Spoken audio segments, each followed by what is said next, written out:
저는 한때 천국과 지옥이 그냥 비유라고 생각했습니다. 솔직히 말씀드릴게요. 교회는 다녔지만 마음 한편으로는 이런 생각이 있었어요. 죽으면 그냥 끝 아닐까?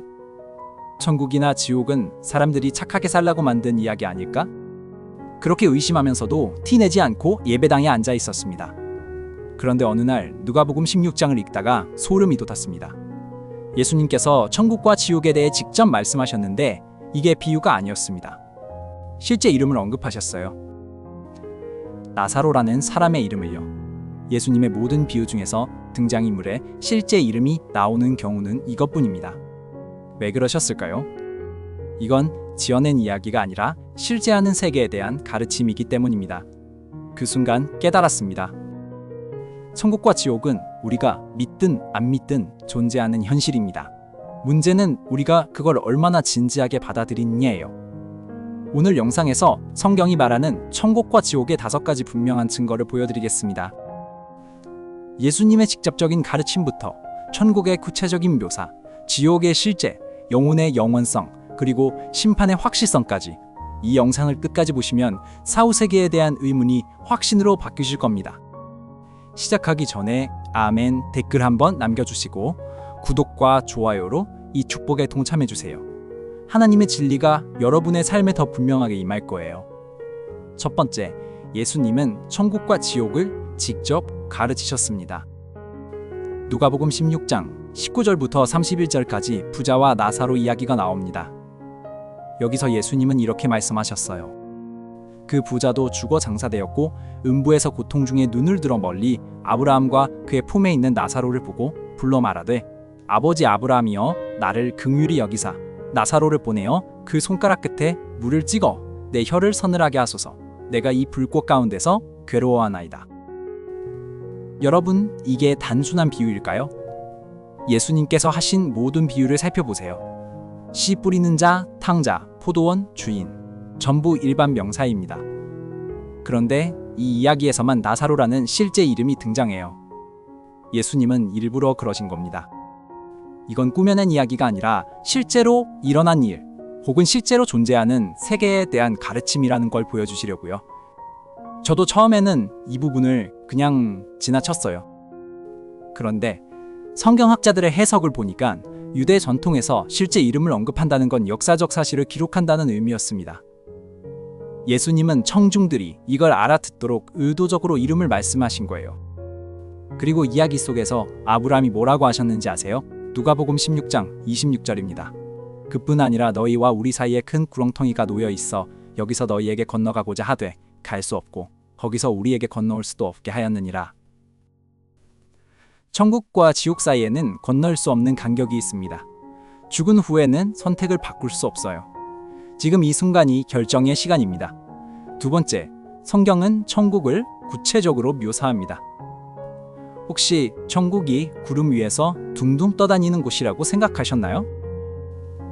하프 들고 날개 달린 천사들이 노래하는 곳? 저도 어릴 때 그렇게 상상했어요. 근데 성경을 읽어보니까 완전히 달랐습니다. 요한계시록 21장 1절부터 또 내가 새 하늘과 새 땅을 보니 처음 하늘과 처음 땅이 없어졌고 바다도 다시 있지 않더라. 또 내가 봄에 거룩한 성 새 예루살렘이 하나님께로부터 하늘에서 내려오니 그 준비한 것이 신부가 남편을 위하여 단장한 것 같더라. 모든 눈물을 그 눈에서 닦아주시니 다시는 사망이 없고 애통하는 것이나 곡하는 것이나 아픈 것이 다시 있지 아니하리니 처음 것들이 다 지나갔음이러라. 이건 추상적인 개념이 아닙니다. 성, 도시, 문, 거리, 실제로 존재하는 장소에 대한 묘사예요. 요한계시록 21장 21절에는 그 12문은 12진주니 각 문마다 한 진주여 성이 기른 맑은 유리 같은 정금이더라고 적혀 있습니다. 왜 하나님께서 이렇게 구체적으로 묘사하셨을까요? 천국이 실제하기 때문입니다. 우리가 갈 곳이 진짜 있기 때문이에요. 예수님도 요한복음 14장 2절에서 말씀하셨죠. 내 아버지 집에 거할 곳이 많도다. 그렇지 않으면 너희에게 일렀으리라. 내가 너희를 위하여 거처를 예비하러 가노니 거처를 예비하신다고요. 지금 이 순간에도 예수님은 우리를 위한 자리를 준비하고 계십니다. 이게 비유겠어요? 아닙니다. 약속입니다. 세 번째, 지옥 역시 분명히 존재합니다. 솔직히 지옥 이야기는 불편하죠. 저도 그래요. 사랑의 하나님이 어떻게 사람을 영원히 벌하실 수 있을까? 그런 의문이 들었습니다. 근데 예수님 말씀을 보면 지옥에 대해 천국보다 더 자주 언급하셨어요. 왜 그러셨을까요? 우리가 그곳에 가지 않기를 간절히 원하셨기 때문입니다. 마태복음 25장 46절에서 예수님은 이렇게 말씀하셨습니다. 그들은 영벌에, 의인들은 영생에 들어가리라. 영벌과 영생, 같은 형용사 영원하다가 쓰였어요. 천국이 영원하다면 지옥도 영원합니다. 하나만 진짜고 하나는 가짜라고 할 수 없어요. 마태복음 10장 28절도 보세요. 몸은 죽여도 영혼은 능히 죽이지 못하는 자들을 두려워하지 말고 오직 몸과 영혼을 능히 지옥에 멸하실 수 있는 분을 두려워하라. 예수님께서 직접 지옥이라는 단어를 사용하셨습니다. 그리고 그곳을 두려워하라고 경고하셨어요. 어떤 분들은 이렇게 말씀하세요. 사랑의 하나님이 그런 곳을 만드셨을 리 없다고요. 그런데 생각해 보세요. 하나님은 처음부터 인간을 지옥에 보내려고 만드신 게 아닙니다. 마태복음 25장 41절에 보면 지옥은 원래 마귀와 그 사자들을 위해 예비된 곳이에요. 인간이 거기 가는 건 하나님을 거부한 선택의 결과입니다. 하나님은 우리에게 선택권을 주셨어요.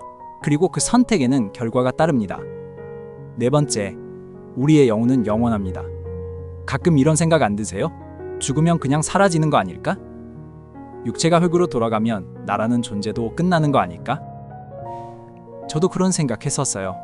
근데 성경은 완전히 다르게 말합니다. 전도서 12장 7절입니다. 흙은 여전히 땅으로 돌아가고 영은 그것을 주신 하나님께로 돌아가리라.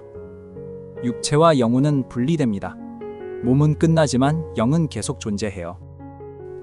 하나님께로 돌아간다는 건 심판대 앞에 선다는 의미입니다. 예수님도 마태복음 10장 28절에서 몸은 죽여도 영혼은 능히 죽이지 못한다고 말씀하셨어요. 영혼은 죽지 않습니다. 파괴되지 않아요. 영원히 존재합니다. 문제는 어디서 영혼을 보내느냐예요. 다니엘 12장 2절에도 적혀 있습니다. 땅의 티끌 가운데에서 자는 자 중에서 많은 사람이 깨어나 영생을 받는 자도 있겠고 수치를 당하여서 영원히 부끄러움을 당할 자도 있을 것이며 우리는 다시 깨어납니다. 그리고 두 가지 결과 중 하나를 맞이해요. 영생 또는 영원한 수치. 여러분, 오늘 하루가 끝나면 내일이 올 거라고 생각하시죠? 근데 확실한 건 아무도 모릅니다. 야고보서 4장 14절에서 뭐라고 하셨어요?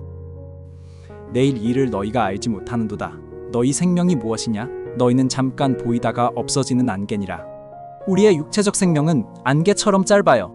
하지만 영혼은 영원합니다. 짧은 인생에서 영원을 결정하는 겁니다.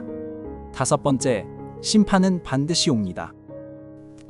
히브리서 9장 27절입니다. 한 번 죽는 것은 사람에게 정해진 것이요 그 후에는 심판이 있으리니 이보다 더 분명할 수 없어요. 죽음 후에 심판이 있습니다. 선택사항이 아니에요. 모든 인간에게 정해진 일입니다. 요한계시록 20장 12절에서 13절도 보세요. 또 내가 보니 죽은 자들이 큰 자나 작은 자나 그 보좌 앞에 서 있는데 책들이 펴 있고 또 다른 책이 펴 있으니 곧 생명책이라. 죽은 자들이 자기 행위를 따라 책들에 기록된 대로 심판을 받으니 대통령이든 노숙자든 부자든 가난한 자든 유명인이든 무명인이든 모두 심판대 앞에 섭니다. 예외는 없어요. 로마서 14장 12절에서도 말씀하십니다. 이러므로 우리 각 사람이 자기 일을 하나님께 직고하리라. 직고한다는 건 설명해야 한다는 뜻이에요. 우리가 어떻게 살았는지, 무엇을 믿었는지, 어떤 선택을 했는지 전부 하나님 앞에서 대답해야 합니다. 근데 여기서 중요한 건요, 심판의 기준이 우리의 행위만은 아니라는 거예요. 요한복음 3장 18절입니다. 그를 믿는 자는 심판을 받지 아니하는 것이요 믿지 아니하는 자는 하나님의 독생자의 이름을 믿지 아니하므로 벌써 심판을 받은 것이니라. 예수님을 믿는 자는 심판을 받지 않습니다. 왜요? 예수님이 대신 심판받으셨기 때문이에요. 십자가에서요. 이게 복음의 핵심입니다. 심판은 분명히 있지만 우리에게 탈출구가 있어요. 예수 그리스도입니다. 그분을 믿으면 정죄에서 자유로워집니다. 로마서 8장 1절. 그러므로 이제 그리스도 예수 안에 있는 자에게는 결코 정죄함이 없나니. 정리해드릴게요. 천국과 지옥은 비유가 아닙니다. 예수님께서 직접 가르치셨고 성경 전체가 증거합니다. 우리의 영혼은 영원하고 심판은 반드시 옵니다. 이건 믿고 싶은 사람만 믿으면 되는 이야기가 아니에요. 모든 인간에게 해당되는 현실입니다. 지금 자신에게 질문해 보세요. 나는 어디로 가고 있는가? 오늘 밤 내 심장이 멈춘다면 나는 어디에 서 있을 것인가? 불편한 질문이지만 가장 중요한 질문입니다. 아직 예수님을 구주로 영접하지 않으셨다면 오늘이 그날이 될 수 있습니다. 로마서 10장 9절 말씀처럼 네가 만일 네 입으로 예수를 주로 시인하며 또 하나님께서 그를 죽은 자 가운데서 살리신 것을 네 마음에 믿으면 구원을 받으리라. 복잡하지 않아요. 입으로 시인하고 마음으로 믿으면 됩니다. 오늘 말씀이 마음에 닿으셨다면 지금 바로 이 영상을 카카오톡으로 가족에게, 밴드로 친구에게, 교회 단톡방의 성도들에게 전해주세요. 여러분이 누른 공유 버튼 하나로 누군가는 영원에 대해 다시 생각하게 되고 누군가는 오늘 예수님을 만나게 될 수도 있습니다. 이건 오늘 여러분에게 맡겨진 하나님의 임무입니다. 작지만 결코 가볍지 않은 전도의 사명이에요. 설교단에 서지 않아도, 멀리 가지 않아도 여러분은 지금 이 자리에서 주님의 동역자가 될 수 있습니다. 천국은 실제합니다. 그리고 여러분의 자리가 거기 예비되어 있습니다. 그 소망을 붙잡고 오늘도 믿음으로 살아가시길 축복합니다. 하나님의 은혜가 여러분과 여러분의 가정에 충만하시길 기도합니다.